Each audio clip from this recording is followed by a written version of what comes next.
IELTS clear करने वास्ते किन्नी English आनी जरूरी आ। कहने का मतलब जे मैं परसेंटेज लावां तो किन्ने परसेंट इंग्लिश आनी चाहिए है जो तुसीं एक आयल्स का एग्जाम क्लीयर करना। कुछ बच्चे कहेंगे 50%, कुछ 60, कुछ 70, कुछ 100 भी कह सकते हैं। बट मैं कहना जे तुहानूं 10% भी इंग्लिश आउंदी आ, भी प्रॉपर इंग्लिश की नॉलेज 10% भी है, तां भी तुसीं एक आयल्स के एग्जाम नूं 6.5 प्लस बैंड के नाल अपना स्कोर लैके आ सकते हो, क्लीयर कर सकते हो। बट इस 10% इंग्लिश के नाल वो 5 चीज़ां जो मैं अज की वीडियो के दसन लगा वो होनियां उन्नियां ही जरूरी आ जिन्नी कि वो 10% इंग्लिश। वो 5 चीज़ां मोस्ट इंपोर्टेंट थिंग्स, जेकर वो चीज़ां किसी एवें दे बंदे दे विच भी नहीं होणगियां जिन्होंने 100% भी इंग्लिश आउंदी आ, वो बंदा तां भी आयल्स दा एग्जाम क्लीयर नहीं कर सकता। तो स्टैप बाय स्टैप अज की वीडियो के विच मैं तुहानूं डिस्कस करूँगा वो 5 इंपोर्टेंट चीज़ां जिहदे च 4th ते 5th वो बहुत ही ज़्यादा इंपोर्टेंट है। तो वीडियो के नाल जुड़े रहो तो एंड तक स्टैप बाय स्टैप आप इन्हां जिहड़ियां 5 इंपोर्टेंट टिप्स कह लो या 5 जिहड़ियां मेन चीज़ां ने उन्होंने अज आप वीडियो के डिस्कस करांगे। सो पहली जिहड़ी मेन चीज़ जिहड़ी मैं तुहानूं दसना चाहना वो कहंदे एनर्जी। एनर्जी का मतलब की है? एनर्जी का मतलब तुहाडे एफर्ट्स। कहने का मतलब मैं तुहानूं एक सारे नाल पहलां मैं तुहानूं एक गोल्डन लाइन दसदा भी कहंदे भी lack of enthusiasm is just like a deflated tire which can't move, you have to replace it। कहंदे भी जिहड़ा टायर जिहदे विच हवा नहीं ना हुंदी, जिहदे विच एनर्जी नहीं हुंदी, वो टायर कदे भी व्हीकल नूं अगे नहीं लैके जा सकदा। सो ਉਹੀ टायर व्हीकल नूं अगे लैके जाऊगा जिहदे विच हवा हुंदी है, जिहदे विच एनर्जी हुंदी है, जिहड़ा फुੱਲਿਆ होया हुंदा। सो एक एनर्जी वाला बंदा एवें दा बंदा जिहड़ा एफर्ट्स लाउंदा अपने एग्जाम नूं क्लीयर करन लई, वो इधरों भी नॉलेज गेन करदा, इधरों भी नॉलेज गेन करदा। प्रॉपर कल टीचर से डिपेंड नहीं रहता, अपनी ओरों भी रिसर्च करता, गूगल करता, वीडियोस देखता, यूट्यूब देखता, एनर्जी पॉजिटिव एनर्जी आपदे विच लैके आउंदा, ਉਹੀ ਬੰਦਾ ਆਇਲਸ ਨੂੰ ਕਲੀਅਰ ਕਰ ਸਕਦਾ। ਸੋ ਨੈਗੇਟਿਵ एनर्जी ਇੱਥੇ ਕੋਈ ਨਹੀਂ ਚੱਲੂਗੀ, ਪੋਜ਼ਿਟਿਵ એનર્ਜੀ ਦੀ ਗੱਲ ਕਰ ਰਿਹਾ ਮੈਂ। तो जिन्ना चिर थोड़े विच एंथुजियाज्म होगा, जिन्ना चिर थोड़े विच एनर्जी नहीं आऊगी, उन्ना चिर कोई भी बच्चा आयल्स के एग्जाम को क्लीयर नहीं कर सकता, भावें वो कोई भी मॉड्यूल हो, चाहे लिसनिंग, चाहे रीडिंग, चाहे स्पीकिंग, चाहे थोड़ी हो राइटिंग। सो एक पॉजिटिव एटीट्यूड, एक पॉजिटिव एनर्जी बहुत ही ज़्यादा जरूरी है। तुसीं अज ही ये चीज़ को अप्लाई करोगे, पॉजिटिव एटीट्यूड लैके आओगे, एक एफर्ट्स लगाओगे, टीचर को छड्ड के आपदे तौर पर इंडिविजुअली खुद दे टीचर खुद बनोगे ना, उस दिन तुसीं क्लीयर हो जाऊगा भी आयल्स का एग्जाम बहुत ही सौखा वा, कोई राई का पहाड़ नहीं गा। नॉर्मल एक नॉर्मल बच्चा भी नॉर्मल चीज़ों के नाल भी तुसीं आयल्स का एग्जाम बड़ा ईजली क्लीयर कर सकते। सो दूसरी चीज़ वाल मैं अगे वधदा, तो दूसरी जिहड़ी चीज़ अपनी आउंदी है डिटरमिनेशन। डिटरमिनेशन दे विच थोड़ा डिसिपलिन आ जाता। डिसिपलिन का मतलब की आ, तो ये मैं तुहानूं दस्सण तो पहलां 3 चीज़ां दसदा। देखो ये ना बच्चे कन्फ्यूज हो जाते हैं। एक हुंदी है होप, एक हुंदा डिसीजन, एक हुंदा डिटरमिनेशन। होप जे किसी बच्चे ने होप की ना कि मैं आयल्स का एग्जाम क्लीयर कर जूँगा, ਉਹਦੇ ਨਾਲ कुछ नहीं होना। जे किसी बच्चे ने डिसीजन लै लिया भी हाँ भी मैं आयल्स का एग्जाम क्लीयर करूँगा, तो हो सकता वो बच्चा किते ना किते वो एग्जाम क्लीयर कर ले। बट जे तुसी डिटरमिनेशन है ना, जे तुसी भी निश्चय कर लिया भी मैं करना ही करना वा, भावें जिवें मर्जी करा, हुक एंड क्रुक कई बच्चों के माइंड च हुंदा वा, वो बच्चे फिर करते भी आ। सो डिटरमिनेशन डिसिप्लिन होना बहुत ज़्यादा जरूरी है। डिटरमिनेशन डिसिप्लिन तो मतलब ये आ भी जे मैं अज सोचा भी अज मैं इन्नियां चीज़ां करनियां, जे मैं सोचा भी अज मैं इन्नियां लिखनियां, इन्नियां रीडिंगां, डिसिप्लिन लैके आना वा, अज दे मैं इन्ने घंटे पढ़ना वा।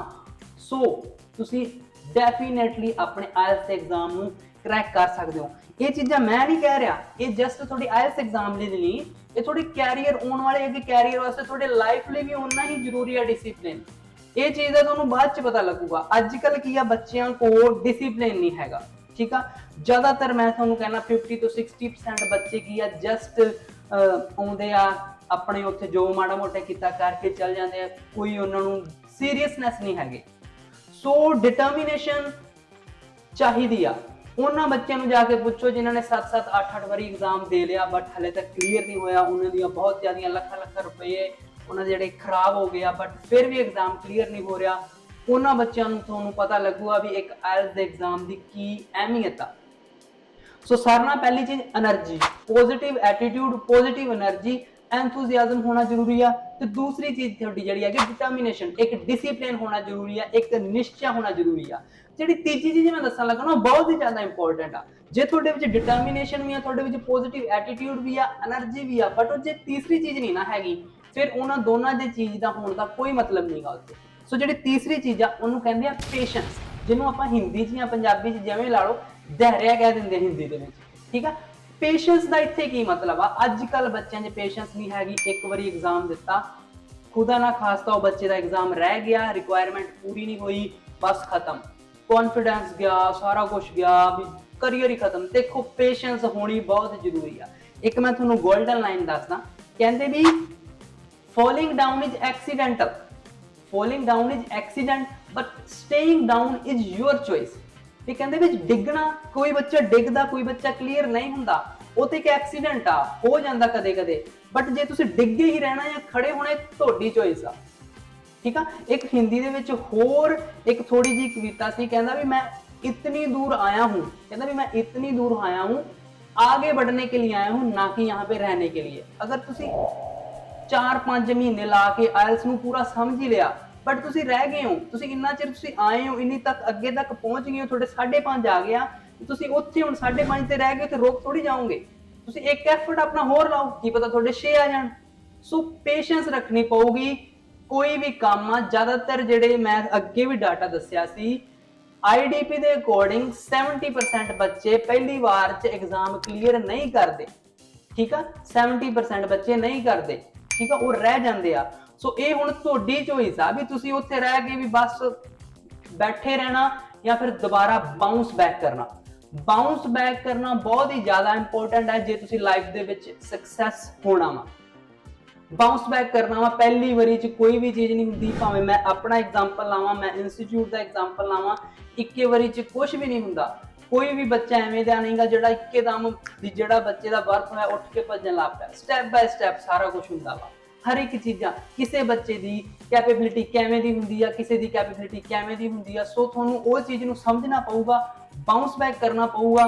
ਮੈਂ ਆਪਣਾ ਇੱਕ ਐਗਜ਼ਾਮਪਲ ਦਾ, ਮੇਰੇ ਕੋਲ ਇੱਕ ਬੱਚਾ ਸੀਗਾ, ਦੋ ਬੱਚੇ ਸੀਗੇ।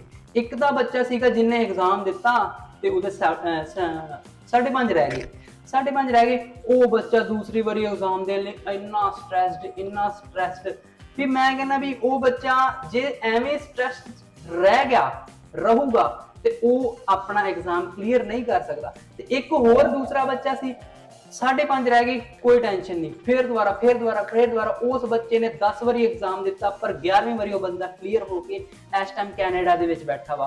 ਸੋ ਕਹਿਣ ਦਾ ਮਤਲਬ ਉਹ ਬੱਚੇ ਦੇ ਵਿੱਚ ਐਟੀਟਿਊਡ ਸੀ ਬਾਉਂਸ ਬੈਕ ਦਾ, ਉਹਦੇ ਵਿੱਚ ਪੇਸ਼ੈਂਸ ਸੀਗੀ ਕਿ ਮੈਂ ਕਲੀਅਰ ਕਰਨਾ ਹੀ ਕਰਨਾ 10 ਵਾਰੀ ਨਹੀਂ ਤਾਂ 20 ਵਾਰੀ ਵੀ ਕਰੂੰਗਾ। ਬਟ ਉਹ ਬੱਚੇ ਨੇ 11ਵੀਂ ਵਾਰੀ ਪੇਪਰ ਕਲੀਅਰ ਕੀਤਾ।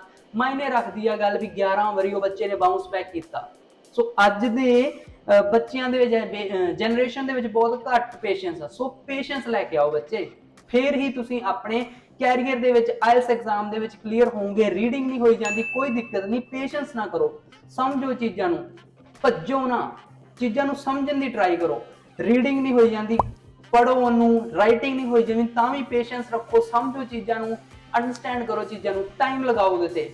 ਪੇਸ਼ੈਂਸ ਰੱਖਣੀ ਬਹੁਤ ਜ਼ਰੂਰੀ ਹੈ। 1 ਮਹੀਨੇ ਦੇ ਵਿੱਚ ਕਦੇ ਕੁਝ ਨਹੀਂ ਹੁੰਦਾ, 2 ਮਹੀਨੇ ਲੱਗ ਜਾਣਗੇ, 3 ਲੱਗ ਜਾਣਗੇ, 4 ਸਾਲ ਲੱਗ ਜਾਊਗਾ। ਪੇਸ਼ੈਂਸ ਰੱਖੋ। ਜੇ ਤੁਹਾਡਾ ਡ੍ਰੀਮ ਹੀ ਆਪਣੇ ਅਬਰੋਡ ਜਾ ਕੇ ਸੈੱਟ ਹੋਣਾ ਤਾਂ ਤੁਹਾਨੂੰ ਪੇਸ਼ੈਂਸ ਰੱਖਣੀ ਪਊਗੀ। ਜੇ ਤੁਹਾਡੇ ਕੋਲ ਰਿਜ਼ਲਟ ਨਹੀਂ ਮਿਲ ਰਿਹਾ, ਕਦੇ ਨਾ ਕਦੇ ਰਿਜ਼ਲਟ ਮਿਲੂਗਾ ਹੀ ਮਿਲੂਗਾ। ਸੋ ਨੈਕਸਟ ਜਿਹੜੀ ਚੀਜ਼ ਆ ਉਹ ਹੁੰਦੀ ਆ ਪੰਕਚੁਅਲਿਟੀ, ਠੀਕ ਆ। ਤੁਹਾਡੇ ਵਿੱਚ ਪੰਕਚੁਅਲਿਟੀ ਹੋਣੀ ਬਹੁਤ ਜ਼ਰੂਰੀ ਆ, ਠੀਕ ਆ। ਪੰਕਚੁਅਲਿਟੀ ਤੋਂ ਮੇਰਾ ਇੱਥੇ ਮਤਲਬ ਆ ਕਿ ਤੁਹਾਡਾ ਇੱਕ ਪ੍ਰੋਪਰ ਸਕੇਡਿਊਲ ਹੋਣਾ ਚਾਹੀਦਾ, ਪ੍ਰੋਪਰ ਸਕੇਡਿਊਲ। ਚਾਹੇ ਲਿਸਨਿੰਗ ਦੀ ਕਲਾਸ ਹੋਵੇ, ਰੀਡਿੰਗ ਦੀ ਕਲਾਸ ਹੋਵੇ, ਚਾਹੇ ਪ੍ਰੈਕਟਿਸ ਕਰ ਰਹੇ ਹੋ ਤੁਸੀਂ, ਘਰੇ ਬਹਿ ਕੇ ਵੀ ਕਰ ਰਹੇ ਹੋ। ਦੇਖੋ ਆਇਲਸ ਦੇ ਵਿੱਚ ਕੋਈ ਇੰਨੀ ਲੰਬੀ ਚੌੜੀ ਗੱਲ ਨਹੀਂ, ਤੁਹਾਨੂੰ ਹਰ ਇੱਕ ਚੀਜ਼ ਗੂਗਲ ਤੇ, ਹਰ ਇੱਕ ਚੀਜ਼ YouTube ਤੇ ਮਿਲ ਜੂਗੀ। ਤੁਸੀਂ ਘਰੇ ਬੈਠੇ ਵੀ ਜੇ ਤਿਆਰੀ ਕਰ ਰਹੇ ਹੋ ਤਾਂ ਤੁਹਾਡੇ ਵਿੱਚ ਇੱਕ ਪੰਕਚੁਅਲਿਟੀ ਹੋਣੀ ਚਾਹੀਦੀ ਵੀ ਅੱਜ ਦੇ ਦਿਨ ਮੈਂ ਇੰਨੀਆਂ ਲਿਸਨਿੰਗਾਂ ਕਰੂੰਗਾ, ਅੱਜ ਦੇ ਦਿਨ ਮੈਂ ਇੰਨੇ ਰੀਡਿੰਗ ਦੇ ਪੈਸੇਜ ਕਰੂੰਗਾ, ਇੰਨੇ ਮੈਂ ਟਾਸਕ 1 ਕਰੂੰਗਾ, ਇੰਨੀ ਮੈਂ ਸਪੀਕਿੰਗ ਕਰੂੰਗਾ। ਸਪੀਕਿੰਗ ਦੇ ਵਿੱਚ ਪੰਕਚੁਅਲਿਟੀ ਹੋਣਾ ਬਹੁਤ ਹੀ ਜ਼ਿਆਦਾ ਜ਼ਰੂਰੀ ਹੈ। ਜਿਹੜਾ ਬੱਚਾ ਡੇਲੀ ਸਪੀਕਿੰਗ ਦੀ ਪ੍ਰੈਕਟਿਸ ਨਹੀਂ ਨਾ ਕਰਦਾ, ਪੰਕਚੁਅਲ ਨਹੀਂਗਾ ਸਪੀਕਿੰਗ ਨੂੰ ਲੈ ਕੇ, ਉਹ ਬੱਚਾ ਐਗਜ਼ਾਮੀਨਰ ਦੇ ਸਾਹਮਣੇ ਜਾ ਕੇ ਘਬਰਾਊਗਾ ਹੀ ਘਬਰਾਊਗਾ, ਡਰ ਲੱਗੂਗਾ ਹੀ ਡਰੂਗਾ, ਫੰਬਲ ਹੋਊਗਾ, ਬੈਂਡ ਨਹੀਂ ਹੋਣੇ। ਦੇਖੋ ਪੰਕਚੁਅਲ ਜਿਵੇਂ ਮਰਜ਼ੀ ਰਹੋ, ਉਹ ਤੁਹਾਡੇ ਤੇ ਡਿਪੈਂਡ ਆ। ਚਾਹੇ ਤੁਸੀਂ ਸ਼ੀਸ਼ੇ ਅੱਗੇ ਸਪੀਕਿੰਗ ਕਰੋ, ਚਾਹੇ ਤੁਸੀਂ ਆਪਣੇ ਫਰੈਂਡ ਨਾਲ ਕਾਲ ਤੇ ਸਪੀਕਿੰਗ ਕਰੋ, ਚਾਹੇ ਜਸਟ ਤੁਸੀਂ ਆਪਣੇ ਫੋਨ ਤੋਂ ਬਹੁਤ ਸਾਰੀਆਂ ਐਪਸ ਹੋਈਆਂ ਉਹਦੇ ਤੇ ਸਪੀਕਿੰਗ ਕਰੋ। ਪੰਚੁਅਲਿਟੀ ਬਹੁਤ ਜ਼ਿਆਦਾ ਜ਼ਰੂਰੀ ਆ ਆਪਣੇ ਆਇਲਸ ਦੇ ਵਿੱਚ, ਸਪੈਸ਼ਲੀ ਆਪਣੀ ਰਾਈਟਿੰਗ, ਰੀਡਿੰਗ ਤੇ ਆਪਣਾ ਜਿਹੜਾ ਥਰਡ ਜਿਹੜਾ ਮੋਡਿਊਲ ਜਿਹੜਾ ਮੈਂ ਤੁਹਾਨੂੰ ਦੱਸਿਆ ਆਪਣਾ ਸਪੀਕਿੰਗ ਦੇ ਵਿੱਚ। ਸੋ ਇਹਨਾਂ ਦੇ ਵਿੱਚ ਪੰਚੁਅਲਿਟੀ ਬਹੁਤ ਜ਼ਰੂਰੀ ਆ। ਪੰਚੁਅਲ ਰਹੋਗੇ ਤਾਂ ਵਧੀਆ ਰਿਜ਼ਲਟ ਮਿਲੂਗਾ। ਜੇ ਇੱਕ ਦਿਨ ਆਏ, 2 ਦਿਨ ਛੁੱਟੀ, 3 ਦਿਨ ਲਿਸਨਿੰਗ ਕਰ ਲਈ, ਫਿਰ 4-5 ਦਿਨ ਨਹੀਂ ਕੀਤੀ, ਐਵੇਂ ਰੱਖੋਗੇ ਸਕੋਰ ਨਹੀਂ ਆਉਣਾ। ਕੋਈ ਇਹ ਤਾਂ ਹੈ ਨਹੀਂਗਾ ਵੀ ਇੱਕ ਚ ਰਹਿ ਗਏ ਤੁਸੀਂ ਤੇ ਸਾਰੇ ਤੁਹਾਨੂੰ ਦੂਸਰੇ ਜਿਹੜੇ ਬੈਂਡਸ ਨੇ ਉਹਨਾਂ ਨੇ ਤੁਹਾਨੂੰ ਕੈਨੇਡਾ ਪਹੁੰਚਾ ਦੇਣਾ ਨਾ। ਹਰ ਇੱਕ ਚੀਜ਼ ਦੇ ਵਿੱਚ ਤੁਹਾਡੇ 6 ਈਚ ਹੋਣੇ ਜ਼ਰੂਰੀ ਆ, ਚਾਹੇ 5.5 ਈਚ ਹੋਣੇ ਜ਼ਰੂਰੀ ਆ, ਬਟ ਚਾਹੀਦੇ ਤੁਹਾਨੂੰ ਸਾਰਿਆਂ 'ਚ ਹੀ ਆ ਨਾ। ਸੋ ਹਰ ਇੱਕ ਚੀਜ਼ ਦਾ ਇੱਕ ਪ੍ਰੋਪਰ ਸਕੈਡਿਊਲ ਬਣਾਓ, ਪ੍ਰੋਪਰ ਉਹਨਾਂ ਨੂੰ ਮੈਨੇਜ ਕਰੋ, ਇੱਕ ਟਾਈਮ ਟੇਬਲ ਬਣਾਓ, ਉਹਦੇ ਵਿੱਚ ਲਿਖੋ ਵੀ ਇੰਨੇ ਤੋਂ ਲੈ ਕੇ ਇੰਨੇ ਤੱਕ ਮੈਂ ਲਿਸਨਿੰਗ ਕਰੂੰਗਾ, ਇੰਨੇ ਤੋਂ ਲੈ ਕੇ ਇੰਨੇ ਤੱਕ ਰੀਡਿੰਗ, ਸਪੀਕਿੰਗ ਤੇ ਰਾਈਟਿੰਗ ਕਰੂੰਗਾ। ਫਿਰ ਦੇਖਿਓ ਤੁਹਾਡਾ ਰਿਜ਼ਲਟ ਕਿੰਨਾ ਵਧੀਆ ਤੁਹਾਨੂੰ ਉਹਦਾ ਆਊਟਕਮ ਨਿਕਲ ਕੇ ਮਿਲਦਾ।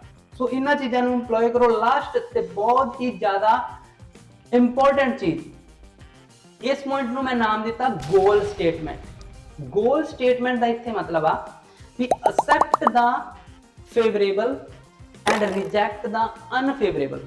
ਇੱਥੇ ਮੇਰਾ ਕਹਿਣ ਦਾ ਮਤਲਬ ਇਹ ਆ, ਉਹ ਚੀਜ਼ਾਂ ਨਾ ਕਰੋ ਵੀ ਜਿਨ੍ਹਾਂ ਦਾ ਕੋਈ ਮੈਟਰ ਹੀ ਨਹੀਂਗਾ, ਵੀ ਜਿਹੜੀ ਚੀਜ਼ ਦੀ ਕੋਈ ਮਤਲਬ ਹੀ ਨਹੀਂਗਾ। ਫੋਰ ਐਗਜ਼ਾਮਪਲ ਜੇ ਮੈਂ ਕਹਾਂ ਵੀ ਮੈਂ ਕੰਧ ਨੂੰ ਧੱਕਾ ਲਾਵਾਂ ਤੇ ਉਸ ਚੀਜ਼ ਦਾ ਕੋਈ ਮਤਲਬ ਤੇ ਨਹੀਂਗਾ ਨਾ, ਉਹਦਾ ਕੋਈ ਰਿਜ਼ਲਟ ਤੇ ਨਹੀਂ ਨਿਕਲਣ ਲੱਗਾ। ਵੀ ਐਵੇਂ ਦੀਆਂ ਚੀਜ਼ਾਂ ਤੋਂ ਬਚੋ ਜਿਹਦਾ ਆਇਲਸ 'ਚ ਕੋਈ ਕੰਮ ਹੀ ਨਹੀਂਗਾ, ਜਿਹੜੀਆਂ ਤੁਹਾਨੂੰ ਬੈਂਡ ਹੀ ਨਹੀਂ ਦਵਾ ਸਕਦੀਆਂ। ਸੋ ਅੱਜ ਕੱਲ ਬੱਚਿਆਂ ਦੇ ਮਾਈਂਡ 'ਚ ਇੱਕ ਇਹ ਬੜੀ ਗੱਲ ਆ ਵੀ ਅਸੀਂ ਸ਼ਾਰਟਕਟ ਕਰੀਏ, ਹਨਾ, ਸ਼ਾਰਟਕਟ ਕਰੀਏ ਵੀ ਸਾਨੂੰ ਸੌਖੀਆਂ ਚੀਜ਼ਾਂ ਮਿਲੇ, ਸਾਨੂੰ ਕੋਈ ਹਾਰਡ ਵਰਕ ਨਾ ਕਰਨਾ ਪਵੇ। ਇੱਕ ਲਾਈਨ ਹੁੰਦੀ ਆ, you are getting busy in doing easy. ਸੌਖੀਆਂ ਚੀਜ਼ਾਂ ਕਰਨ ਦੇ ਵਿੱਚ ਬੱਚੇ ਬਿਜ਼ੀ ਹੋਏ ਪਏ ਆ, ਹਾਰਡ ਵਰਕ ਕਰਨਾ ਹੀ ਨਹੀਂ ਚਾਹੁੰਦੇ। ਸੋ ਇਸ ਚੀਜ਼ ਦਾ ਫਿਰ ਰਿਜ਼ਲਟ ਵੀ ਉਵੇਂ ਦਾ ਹੀ ਮਿਲੂਗਾ ਕਿ 5.5 ਰਹਿ ਜਾਣਗੇ, 5 ਰਹਿ ਜਾਣਗੇ, ਫਿਰ ਉਹ ਤੁਹਾਨੂੰ 7 ਬੈਂਡ ਤੱਕ ਨਹੀਂ ਲੈ ਕੇ ਜਾਊਗੀ ਉਹ ਚੀਜ਼। ਸ਼ਾਰਟਕਟ ਭਾਲ ਦਿਓ। ਸ਼ਾਰਟਕਟ ਦਾ ਮੇਰਾ ਇੱਥੇ ਮਤਲਬ ਆ ਬੱਚੇ ਕੀ ਕਰਦੇ ਆ, ਟੈਂਪਲੇਟਸ, ਰਾਈਟਿੰਗ ਦੇ ਵਿੱਚ ਟੈਂਪਲੇਟਸ, ਸਪੀਕਿੰਗ ਦੇ ਵਿੱਚ ਟੈਂਪਲੇਟਸ, ਵੀ ਸਾਨੂੰ ਸੌਖੀਆਂ ਚੀਜ਼ਾਂ ਅਸੀਂ 4-5 ਚੀਜ਼ਾਂ ਯਾਦ ਕਰਕੇ ਉਹੀ ਐਸੇ ਦੇ ਵਿੱਚ ਲਿਖ ਆਈਏ। ਸੋ ਉਸ ਚੀਜ਼ ਦਾ ਰਿਜ਼ਲਟ ਵੀ ਫਿਰ ਉਵੇਂ ਦਾ ਹੀ ਮਿਲੂਗਾ। ਐਗਜ਼ਾਮੀਨਰ ਬਹੁਤ ਜ਼ਿਆਦਾ ਐਕਸਪੀਰੀਅੰਸਡ ਹੁੰਦੇ ਆ, ਉਹਨਾਂ ਨੂੰ ਸਭ ਪਤਾ ਕਿਹੜੇ ਬੱਚੇ ਨੇ ਟੈਂਪਲੇਟ ਲਿਖਿਆ, ਕਿਹੜਾ ਬੱਚੇ ਨੇ ਆਪਣਾ ਖੁਦ ਦਾ ਲਿਖਿਆ। ਸੋ ਸੌਖੇ ਦੇ ਪਿੱਛੇ ਭੱਜ ਕੇ ਆਪਣੇ ਕੈਰੀਅਰ ਨੂੰ ਖਰਾਬ ਨਾ ਕਰੋ, ਆਪਣਾ ਆਇਲਸ ਦਾ ਐਗਜ਼ਾਮ ਖਰਾਬ ਨਾ ਕਰੋ, ਆਪਣੇ ਜਿਹੜੇ ਪੇਰੈਂਟਸ ਦੇ ਪੈਸੇ ਖਰਾਬ ਨਾ ਕਰੋ। ਖੁਦ ਦੀ ਜਿਹੜੀ ਇੰਗਲਿਸ਼ ਹੈ, ਜਨਰਲ ਇੰਗਲਿਸ਼ ਸਿੱਖੋ ਕਿ ਤੁਸੀਂ ਹੈਲਪ ਲੈ ਸਕਦੇ ਹੋ ਆਪਣੇ ਸੈਂਪਲਸ ਤੋਂ, ਵੀ ਕਿਹੜੇ ਤਰੀਕੇ ਦੇ ਨਾਲ ਆਈਡੀਆਜ਼ ਨੂੰ ਉਹਨਾਂ ਨੇ ਐਕਸਪਲੇਨ ਕੀਤਾ। ਤੁਸੀਂ ਹੈਲਪ ਲੈ ਸਕਦੇ ਹੋ ਵੀ ਤੁਹਾਡਾ ਆਈਡੀਆ ਉਹ ਕਿਵੇਂ ਲਿਖਿਆ ਜਾ ਸਕਦਾ। ਆਪਣੇ ਟੀਚਰਸ ਦੀ ਹੈਲਪ ਲਓ, ਸਾਨੂੰ ਕੰਟੈਕਟ ਕਰ ਲਓ ਤੁਸੀਂ, ਅਸੀਂ ਤੁਹਾਨੂੰ ਪ੍ਰੋਪਰ ਗਾਈਡ ਕਰਾਂਗੇ ਵੀ ਰਾਈਟਿੰਗ ਕਿਵੇਂ ਕਰਨੀ ਆ, ਰੀਡਿੰਗ ਕਿਵੇਂ ਕਰਨੀ, ਸਪੀਕਿੰਗ। ਤੇ ਜਿਵੇਂ ਜਿਹੜਾ ਮਰਜ਼ੀ ਟੀਚਰ ਆ ਤੁਹਾਡਾ, ਤੁਸੀਂ ਉਹਨੂੰ ਥੋੜਾ ਜਿਹਾ ਪੁੱਛੋ। ਦੇਖੋ ਆਇਲਸ ਦਾ ਐਗਜ਼ਾਮ ਇੱਕ ਨੌਲੇਜ ਬੇਸਡ ਐਗਜ਼ਾਮ ਨਹੀਂਗਾ, ਇਹਦੇ ਵਿੱਚ ਕੋਈ ਨੌਲੇਜ ਨਹੀਂ ਹੈਗੀ ਵੀ ਜਿਹੜੀ ਚੀਜ਼ ਆਪਾਂ ਸਿੱਖ ਕੇ ਜਿਹੜੀ ਆਪਾਂ ਅਪਲਾਈ ਕਰਨੀ ਆ ਆਪਣੀ ਰੀਅਲ ਲਾਈਫ ਦੇ ਵਿੱਚ। ਆਇਲਸ ਦਾ ਐਗਜ਼ਾਮ ਟੋਟਲੀ ਡਿਪੈਂਡ ਕਰਦਾ ਵਾ ਟਿਪਸ ਤੇ ਟ੍ਰਿਕਸ ਤੇ, ਸਟ੍ਰੈਟਜੀਜ਼ ਹੁੰਦੀਆਂ ਵਾ, ਕਿਉਂਕਿ ਇਹਦੇ ਵਿੱਚ ਟਾਈਮ ਮੈਨੇਜ ਕਰਨਾ ਪੈਂਦਾ। ਜੇ ਤੁਸੀਂ ਟਾਈਮ ਮੈਨੇਜ ਨਹੀਂ ਕਰੋਗੇ ਤੁਹਾਡਾ ਆਇਲਸ ਦਾ ਐਗਜ਼ਾਮ ਪੂਰਾ ਹੀ ਨਹੀਂ ਹੋਏਗਾ। ਤੁਸੀਂ 1 ਘੰਟੇ 'ਚ 3 ਪੈਸੇਜ ਹੀ ਨਹੀਂ ਕਰ ਸਕਦੇ, ਤੁਸੀਂ ਰਾਈਟਿੰਗ ਨਹੀਂ ਕਰ ਸਕਦੇ। ਸੋ ਇਹਨੂੰ ਨੌਲੇਜ ਬੇਸ ਨਾ ਬਣਾਓ, ਇਹਦੀਆਂ ਸਟ੍ਰੈਟਜੀਜ਼ ਬਣਾਓ, ਖੁਦ ਦੀਆਂ ਸਟ੍ਰੈਟਜੀਜ਼ ਲੱਭੋ ਵੀ ਕਿਹੜੀ ਚੀਜ਼ ਤੋਂ ਮੇਰਾ ਟਾਈਮ ਸੇਵ ਹੁੰਦਾ, ਲਿਸਨਿੰਗ 'ਚ ਕਿਹੜੀ ਚੀਜ਼ ਤੋਂ ਮੈਂ ਸਾਰੇ ਕੁਐਸਚਨ ਅਟੈਂਪਟ ਕਰ ਸਕਦਾ, ਕਿਵੇਂ ਮੈਨੂੰ MCQ ਸਮਝ ਲੱਗਣਗੇ, ਕਿਹਦੇ ਨਾਲ ਮੈਨੂੰ ਰੀਡਿੰਗ ਦੇ ਵਿੱਚ ਤਿੰਨੇ ਦੇ ਤਿੰਨੇ ਪੈਸੇਜ ਜਲਦੀ ਟਾਈਮ ਦੇ ਵਿੱਚ ਕਰ ਲੂੰਗਾ। ਇੱਕ ਮੇਰੇ ਕੋਲ ਬੱਚਾ ਸੀਗਾ ਆਪਣੇ ਇੱਥੇ, ਉਹ ਤਿੰਨੇ ਦੇ ਤਿੰਨੇ ਪੈਸੇਜ 40 ਮਿੰਟਸ 'ਚ ਕਰ ਲੈਂਦਾ ਸੀ। ਹੁਣ 40 ਮਿੰਟਸ 'ਚ ਕਿਵੇਂ ਕਰਦਾ ਸੀ, ਉਹਦੀ ਆਪਣੀ ਇੱਕ ਸਟ੍ਰੈਟਜੀ ਸੀਗੀ। ਜੇ ਉਹ ਸਟ੍ਰੈਟਜੀ ਤੋਂ ਉਹ ਹਟ ਕੇ ਆਪਾਂ ਜਿਹੜੇ ਨੋਰਮਲ ਸਟ੍ਰੈਟਜੀਆਂ ਜਿਹੜੀਆਂ ਬੱਚੇ ਨੋਰਮਲ ਕਲਾਸ ਦੇ ਵਿੱਚ ਕਰਦੇ ਆ ਉਹ ਅਪਲਾਈ ਕਰਦਾ ਸੀ, ਉਹਦੀ ਰੀਡਿੰਗ ਨਹੀਂ ਸੀ ਪੂਰੀ ਹੁੰਦੀ। ਕਹਿਣ ਦਾ ਮਤਲਬ ਆ ਉਹ ਬੱਚੇ ਨੇ ਆਪਣੀ ਸਟ੍ਰੈਟਜੀ ਲੱਭੀ ਸੀ। ਸੋ ਤੁਸੀਂ ਵੀ ਜਦੋਂ ਇੱਕ ਲਰਨਿੰਗ ਏਜ ਹੁੰਦੀ ਆ ਆਪਣੀ, ਇੱਕ ਜਦੋਂ ਆਪਾਂ ਇੰਸਟੀਚਿਊਟ ਦੇ ਵਿੱਚ ਸਿੱਖਦੇ ਹੁੰਦੇ ਆ ਨਾ ਚੀਜ਼ਾਂ, ਉਦੋਂ ਐਕਸਪੈਰੀਮੈਂਟ ਕਰਿਆ ਕਰੋ ਕਿ ਕਿਹੜੀ ਚੀਜ਼ ਤੋਂ ਮੇਰੇ ਵਧੀਆ ਬੈਂਡ ਆ ਸਕਦੇ, ਕਿਹੜੀ ਚੀਜ਼ ਤੋਂ ਮੇਰੇ ਐਕਿਊਰੇਸੀ ਜ਼ਿਆਦਾ ਵਾ, ਕਿਹੜੀ ਚੀਜ਼ 'ਚ ਜੋ ਮੈਂ ਕਿਹੜੇ ਤਰੀਕੇ ਦੇ ਨਾਲ ਰੀਡਿੰਗ ਕਰਦਾ ਵਾਂ ਤੇ ਮੇਰੀ ਐਕਿਊਰੇਸੀ ਜ਼ਿਆਦਾ ਆਉਂਦੀ ਹੈ ਤੇ ਮੇਰਾ ਟਾਈਮ ਬਚਦਾ। ਸੋ ਉਹ ਚੀਜ਼ ਨੂੰ ਅਪਲਾਈ ਕਰੋ, ਉਹਦੇ ਤੇ ਪ੍ਰੈਕਟਿਸ ਕਰੋ, ਫਿਰ ਸਕੋਰ ਦੇਖਿਓ। ਸੋ ਫਾਲਤੂ ਦੀਆਂ ਚੀਜ਼ਾਂ ਛੱਡ ਦਿਓ। ਇੱਕ ਗੋਲ ਸਟੇਟਮੈਂਟ ਜਿਹੜੀ ਮੈਂ ਤੁਹਾਨੂੰ ਅੱਗੇ ਵੀ ਦੱਸਿਆ, ਪੁਆਇੰਟ ਤੇ ਗੱਲ ਕਰੋ। ਚਾਹੇ ਰਾਈਟਿੰਗ ਆ ਉਹਦੇ 'ਚ ਵੀ ਪੁਆਇੰਟ ਤੇ ਗੱਲ ਕਰੋ, ਟੈਂਪਲੇਟ ਯੂਜ਼ ਨਾ ਕਰੋ। ਜਸਟ ਆਪਣੀ ਨੋਰਮਲ ਆਈਡੀਆਜ਼ ਨੂੰ ਐਲੈਬੋਰੇਟ ਕਰੋ, ਕਨਫਿਊਜ਼ਨ ਨੂੰ ਐਲੈਬੋਰੇਟ ਕਰੋ। ਇੰਟਰੋ ਦੇ ਵਿੱਚ ਜਸਟ ਆਪਣੀ ਨੋਰਮਲ ਚੀਜ਼ਾਂ ਪਾਓ। ਐਵੇਂ ਸਪੀਕਿੰਗ ਦੇ ਵਿੱਚ ਪੁਆਇੰਟ ਤੇ ਆਨਸਰ ਦਿਓ, ਇੱਧਰ ਉੱਧਰ ਦੀਆਂ ਘੁਮਾ ਕੇ ਚੀਜ਼ਾਂ ਗਲਤ ਹੋ ਜਾਣਗੀਆਂ। ਠੀਕ ਹੈ, ਆਇਲਸ ਬਹੁਤ ਹੀ ਈਜ਼ੀ ਆ, ਬਹੁਤ ਹੀ ਜ਼ਿਆਦਾ ਈਜ਼ੀ ਆ। ਬਟ ਕਹਿਣ ਦਾ ਮਤਲਬ ਆ ਇਹ ਪੰਜ ਚੀਜ਼ਾਂ ਜਿਹੜੀਆਂ ਮੈਂ ਤੁਹਾਨੂੰ ਅੱਜ ਗਿਣਾਈਆਂ ਵਾ, ਤੁਹਾਡੇ 'ਚ ਪੋਜ਼ਿਟਿਵ ਐਟੀਟਿਊਡ, ਤੁਹਾਡੇ 'ਚ ਪੋਜ਼ਿਟਿਵ એનર્ਜੀ, ਤੁਹਾਡੇ ਐਫਰਟਸ।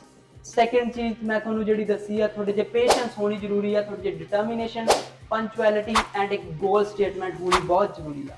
ਦੇਖੋ ਇਹ ਇੱਥੇ ਇਸ ਵੀਡੀਓ ਬਣਾਉਣ ਦਾ ਮੇਰਾ ਮਤਲਬ ਇਹ ਸੀ ਵੀ ਬਹੁਤ ਸਾਰੇ ਬੱਚੇ ਐਵੇਂ ਦੇ ਨੇ ਜਿਹੜੇ ਇੱਕ ਜਾਂ ਦੋ ਵਾਰ ਐਗਜ਼ਾਮ ਦੇਣ ਤੋਂ ਬਾਅਦ ਸਟ੍ਰੈਸਡ ਹੋ ਜਾਂਦੇ ਆ, ਹਨਾ। ਉਹਨਾਂ ਨੂੰ ਜਦੋਂ ਸਿਲੇਬਸ ਤੋਂ ਹਟ ਕੇ ਚੀਜ਼ਾਂ ਮਿਲਣਗੀਆਂ, ਉਹਨਾਂ ਨੂੰ ਇੱਕ ਪੋਜ਼ਿਟਿਵ ਜੀ ਕੋਈ ਤੇ ਵਾਈਬ ਮਿਲੂਗੀ, ਵੀ ਉਹਨਾਂ ਨੂੰ ਇਹ ਪਤਾ ਲੱਗੂਗਾ ਵੀ ਕੋਈ ਵੱਡੀ ਗੱਲ ਨਹੀਂ, ਜੇ ਇੱਕ ਵਾਰੀ ਰਹਿ ਗਏ, ਦੋ ਵਾਰੀ ਰਹਿ ਗਏ, ਯੂ ਕੈਨ ਬਾਉਂਸ ਬੈਕ, ਤੁਸੀਂ ਬਾਉਂਸ ਬੈਕ ਕਰ ਸਕਦੇ ਹੋ।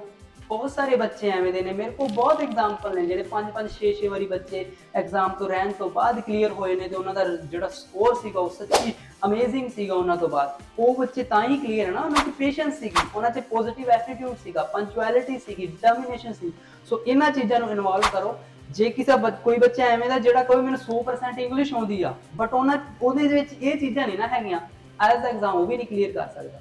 ਸੋ ਇਹਨਾਂ ਚੀਜ਼ਾਂ ਨੂੰ ਲੈ ਕੇ ਆਓ, ਦੇਖਿਓ ਬੜਾ ਹੀ ਪੋਜ਼ਿਟਿਵ ਰਿਜ਼ਲਟ ਮਿਲੂਗਾ। ਤੇ ਇਹ ਵੀਡੀਓ ਕਿਵੇਂ ਦੀ ਲੱਗੀ ਤੁਹਾਨੂੰ ਮੈਨੂੰ ਕਮੈਂਟ ਦੇ ਵਿੱਚ ਜ਼ਰੂਰ ਦੱਸਣਾ, ਹਰ ਇੱਕ ਬੱਚੇ ਨੇ। ਜੇ ਤੁਹਾਨੂੰ ਇਹ ਚੀਜ਼ ਵਧੀਆ ਲੱਗੀ, ਤੁਹਾਡਾ ਕੋਈ ਫਰੈਂਡ ਆ ਜਿਹੜਾ ਸਟ੍ਰੈਸਡ ਹੋ ਰਿਹਾ, ਉਹਨੂੰ ਇਹ ਵੀਡੀਓ ਤੁਸੀਂ ਸ਼ੇਅਰ ਕਰਨੀ ਆ, ਠੀਕ ਆ, ਜ਼ਰੂਰ ਸ਼ੇਅਰ ਕਰਨੀ ਆ। ਚੈਨਲ ਨੂੰ ਸਬਸਕ੍ਰਾਈਬ ਕਰਨਾ ਤਾਂ ਕਿ ਐਵੇਂ ਦੀਆਂ ਵੀਡੀਓ ਟਾਈਮ ਟੂ ਟਾਈਮ ਆਪਾਂ ਤੁਹਾਡੇ ਅੱਗੇ ਲੈ ਕੇ ਆਉਂਦੇ ਰਹੀਏ। So thank you so much.